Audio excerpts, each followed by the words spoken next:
This is a tutorial for Optizen Video Upsell, and in this video we are looking at the analytics dashboard in the app.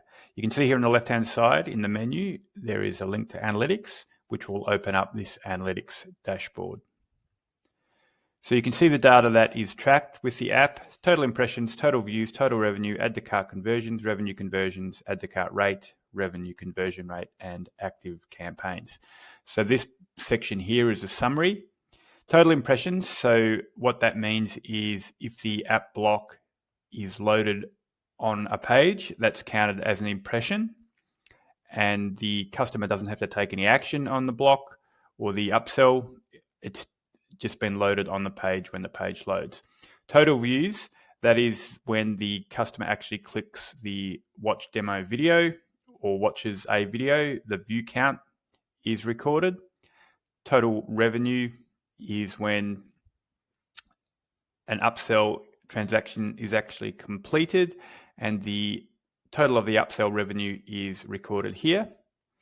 Add to cart conversions, very simple, when someone actually clicks to add the upsell to a cart. Revenue conversions, obviously when a revenue transaction has happened, and then you have your add to cart rate that are calculated and revenue conversion rate that are calculated, and also then the number of active campaigns you have. Then we can see a breakdown of the metrics here. And then if you scroll on down, then you have all the campaigns based on each individual campaign.